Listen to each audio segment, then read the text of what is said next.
Hey there, this is Future Colby. Just finished recording the episode. Just wanted to leave a quick note saying that I recently went through a full rebrand of the website, my social media, and just my entire self brand, I guess. If you're coming from the episode 0 introduction, you definitely heard me reference the podcast as Colby.io. That is no longer accurate. From here on out, the podcast is going to be called Ink and Bites or the Ink and Bites podcast. And I really felt like that title encapsulates everything that we're going to be doing here, from literary critique, from just books, so on and so forth, writing tips to cybersecurity and technology. It's really quite a fitting name, so I went with that. That's the new setup for the podcast. But once again, just want to leave this quick note. Everything has been rebranded. The site's now theworldbuilder.com instead of colby.io. But just to alleviate some confusion, this note is here. And I hope you enjoy the episode. It was pretty fun recording it, and thanks for listening.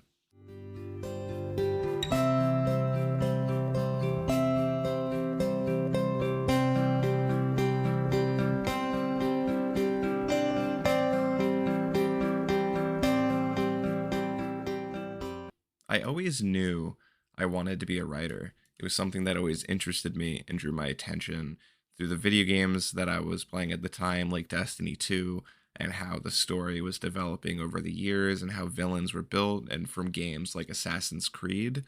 And at the time, I was really big into history. So being able to explore, of course, dramatized and fictionalized eras of history was very it was awesome to see, because you can essentially experience it in a way that you can't really experience through textbooks. I'm not saying Assassin's Creed is historically accurate, because it's not all the time, but it was still just really fun to see past times represented in digital media, and being able to deal with the Revolutionary War in Assassin's Creed 3, I think, and dealing with slavery in Assassin's Creed Black Flag, and the pirate era, and more recently when the games opened up and expanded and became RPG and open world, being able to live through and entrench yourself in Greek mythology and most recently Norse mythology. It was always something that sucked up a lot of my time and I was really deep into. So one day during my senior year, or I should say the year before my senior year in high school, I noticed that the administration was offering creative writing class. And at the time, I never really thought that much about it, but I had this urge to want to try it out. And at the time, I never really did clubs, never really expanded or searched what my hobbies would be. I was a student that was go in, do really well, study, get what I need to get done, and just relax, read, play video games. So I never really had an urge to experiment with anything. So when I felt this urge for the first time to try something new in creative writing, I jumped on it and took the class. Now my writing was horrible at the time. It wasn't good. It was nothing to brag about. But what it did was opened up my mind to explore this medium. And after the class and after I graduated, I realized that being an author and getting into video game narrative development is something that I want to strive for. I really wanted, I still do, to hold a book that I wrote in my own hands, or be able to work on a team with other brilliant people to create the captivating stories we get to play through today. And in 2019, when COVID hit, I would sit in my room, I would look at my monitor. At the time, I just got my gaming computer for the first time after begging for one for a while. And I would set these insane goals. I would say, all right, I'm going to write 1,000 words in this writing session, and I'm not stopping until I hit that 1,000 words. And if I didn't, which I didn't most of the time, I would get really mad at myself. I would talk down to myself. I would say, you're never going to be a writer, Colby. How are you going to be working on these sprawling video game narratives if you can't even stay focused on a small 1,000 word goal? And at the time, I was like, 1,000 words isn't that big of a deal. That's child's play. That's like a page or two. But when I would sit down and do it, everything around me would become a distraction. Everything that I usually ignore, like my phone, like my books, like my window looking outside, all of the things that weren't really a big distraction, all of a sudden just took up so much of my attention for no reason. I would write a few words, I would look at my phone, I would write a few sentences, I would stare at the window, and 10 minutes would go by. My phone would vibrate. Oh, I'm scrolling memes for 30 minutes. And it cultivated this really bad feedback loop of where every day I would try to write and I would write maybe half a page and then I would give up and go dive into video games and talk down to myself because I didn't hit my goal. I learned a valuable lesson, but I didn't realize it at the time. And that lesson is don't make one thing your entire personality. And I made writing my entire personality, and I could not enjoy it because of that. And I'm not alone.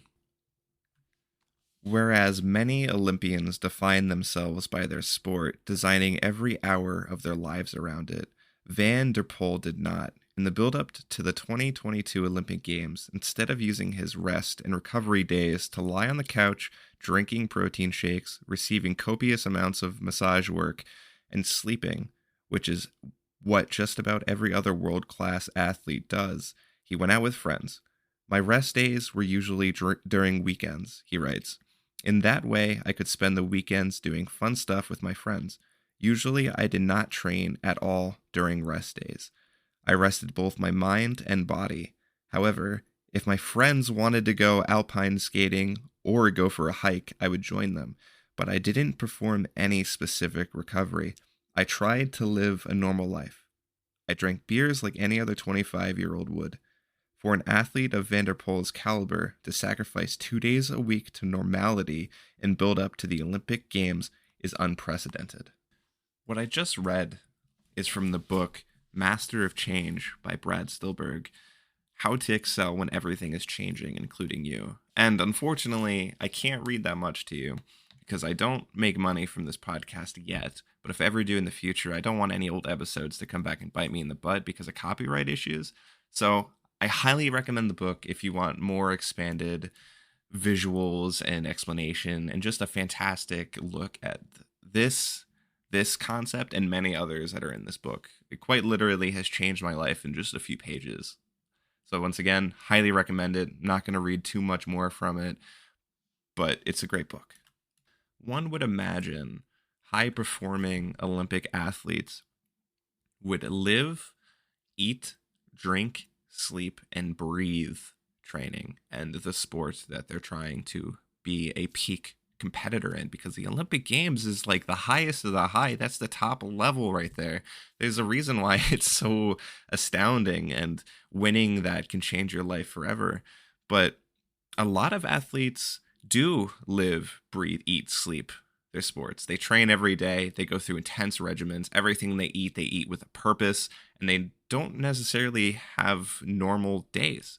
And that's what makes Van der Poel's situation so astounding, and why the author of this book, Brad Stulberg, included it in his work here, is because when he had recovery days, instead of just getting massages or doing some light stuff related to his sport, he just had a normal life. He went into normalcy. He would go out with friends and have a beer like every normal teenager would, like it says in the short section that I read. And if you think about it, that's quite astounding. Taking the time and breaking away from what you do for a living can be really healthy, and it's not a downside or something that stops you. Now, why would you want to do this? Why, if you have something set up that you really want to achieve, why is doing something opposite or contrary to that beneficial? Well, one of the elements that Brad writes about in his book is this idea of a less fragile, or I should say, a more fluid identity. It allows for acceptance of change a lot easier. Perhaps the greatest advantage of Van der Poel's fluid identity is that he became less fragile to the inevitable ups and downs of his career. He writes that diversifying the sources of meaning in his life helped him to face the horrific fact that only one athlete will win the competition and all others will lose, that injury or sickness can sabotage 4 years of work. Paradoxically, it was only when Van der Poel became comfortable with the idea of change and disorder that his skating became more relaxed, stable, and fun. One day, Vanderpool was an Olympian training for 7 hours. Another day, he was a regular guy with normal friends and normal hobbies. Whatever physical fitness he may have lost by compromising some specificity in his training and recovery, he gained tenfold in mental fitness from his newfound freedom and ease. Despite the positive impact, or describing the positive impact of his expanded sense of self, Vanderpool writes, there was no longer anything to fear. Fearing change is a hindrance. We should be in communication with it instead.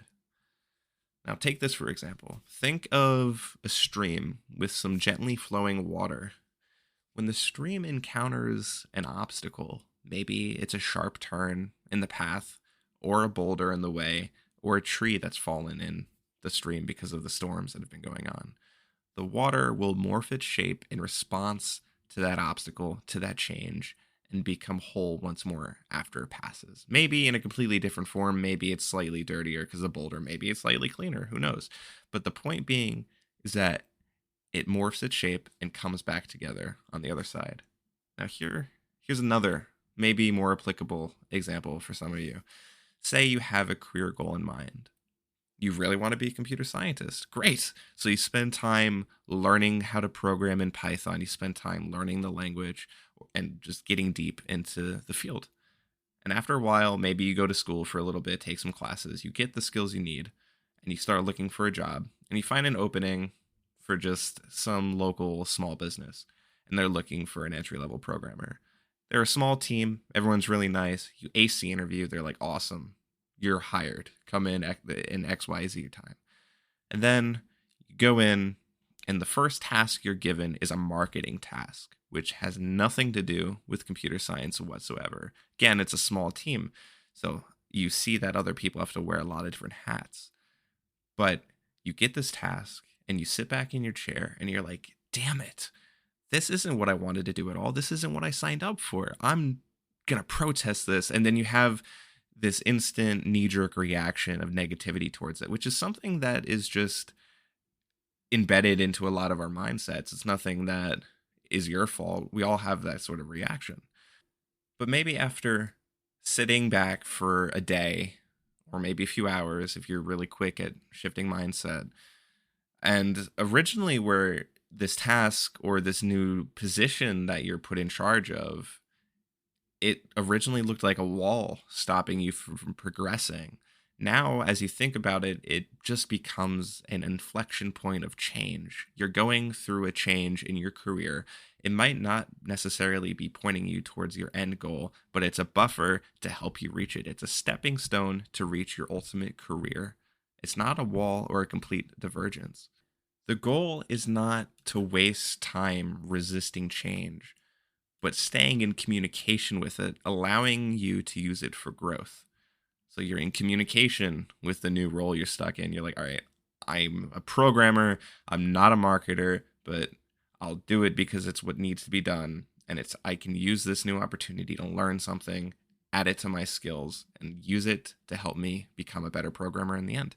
Because maybe with some marketing experience, you now know how end users will use your application that you're currently programming. Maybe in the future you do a fitness app, and now with some marketing, you might know how people will look at that fitness app, which will allow you to make a better application, which would then make you a better professional and more likely to get better jobs.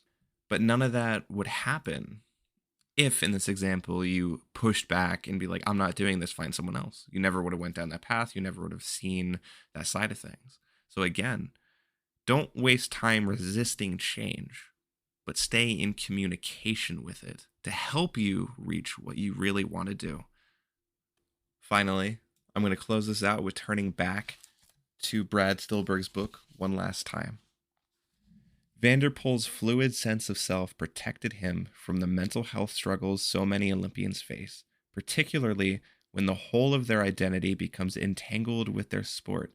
A large body of research shows that when there is too great a fusion between one's identity and their pursuit, then anxiety, depression, and burnout frequently result.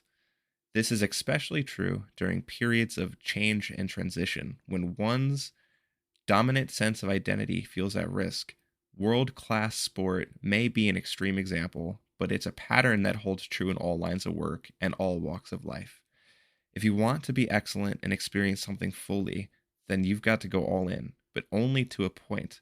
If your identity becomes too enmeshed in any one concept or endeavor, be it your age, how you look in the mirror, a relationship, or your career, then you are likely to face significant distress when things change, which, for better or worse, they always do.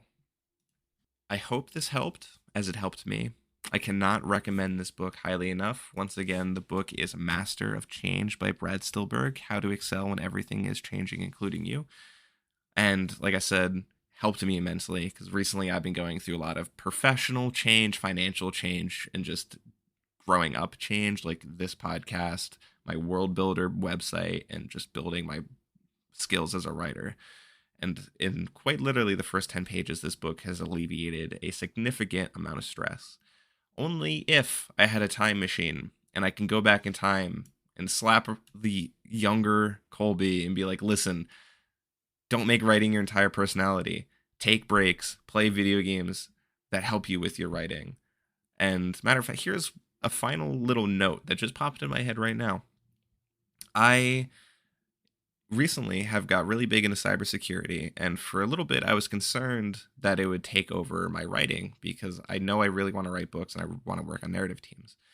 So for a little bit as I was studying, I was actually kind of disconnecting myself from it a little bit. Some days I wouldn't study because I don't want to give up on my writing. But once I read this and once I internalized the concepts, I realized that cybersecurity is just another path on my goal to be a writer. I can use this knowledge that I now have of how packets work, how the internet communicates, and so on and so forth. Just these really granular hacking topics. I can use it to help me write maybe some of my science fiction novel. Maybe there's a hacker, I'll know how to describe these things. I'll have a better insight on how do hackers think, so on and so forth. So no matter what change that you're experiencing, maybe it's that computer programming one where you're suddenly doing marketing. Maybe you're a writer who's suddenly doing technical writing and copywriting, but not creative writing. Never look at change as a complete divergence from what you want to do. Stay in communication with it and allow it to help you reach where you want to be in life. And you'll find that you enjoy what you really want to do a lot more if you don't make it your entire personality. Thank you so much for listening. This has been the very first episode of the Ink and Bites podcast. If you like this sort of content, the shorter, right down to the meat and potatoes and the wisdom of these things, feel free to share this around on social media and give it a follow as well, just to stay up to date with new episodes and content. Once again, thank you so much for listening, and I'm looking forward to having you next time.